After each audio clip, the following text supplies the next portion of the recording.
One of the key components of my book is to allow students to work on technique with creativity and imagination.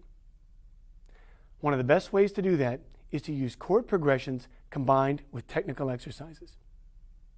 Now, normally when students work on their technique, let's say they're going to work on double lateral strokes, they would work in a chromatic fashion. It might be something like this. This is a double lateral stroke, 1, 2, 3, 4, chromatically up the instrument.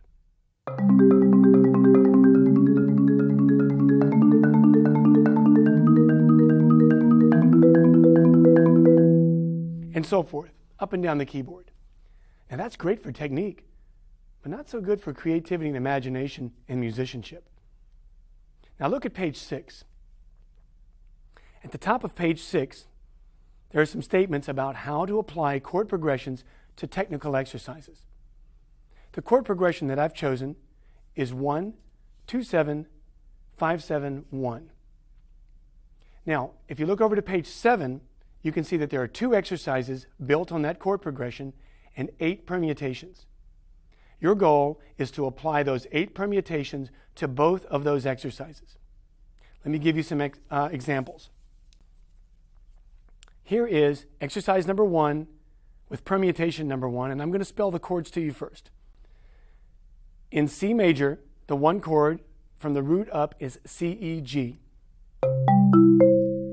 The 2 chord is the D minor 7 chord, or D, F, A, C. Moving to the dominant chord, or the 5-7 chord, G, B, D, F. And then back to the 1 chord. So here's exercise number 1 with permutation number 1 slowly.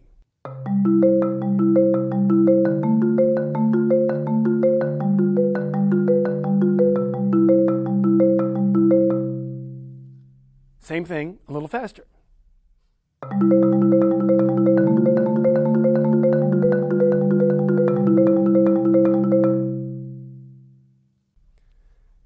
Exercise number 2 is the exact same chord progression, but in a different voicing. Here is exercise number 2 in C major with permutation number 4. And that permutation number 4 is 1, 2, 4, 3. Slowly.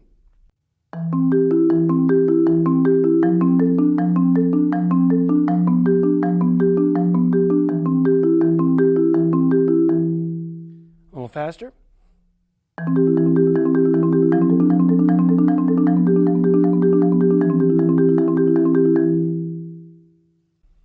Now, as you change keys, you need to continue to have a very strong sound.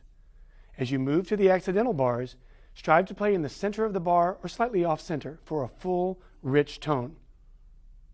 Often in marimba literature, though, you can't always go to the middle of the bar. You have to play on the very edges of the bar. That's fine. You can get a very strong sound here if you play on the very, very edge.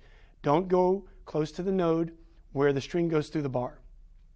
Here's an example of exercise number 1, permutation number 5 in D major.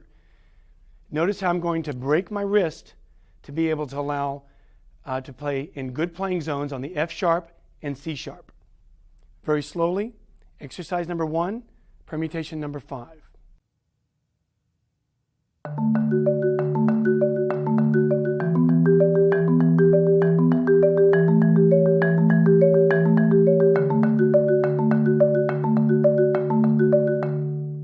A little faster.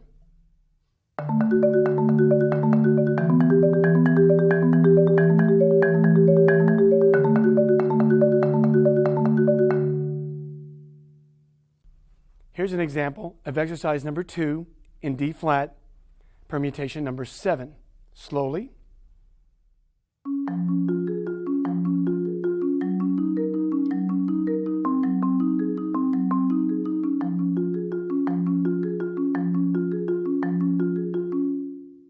Faster.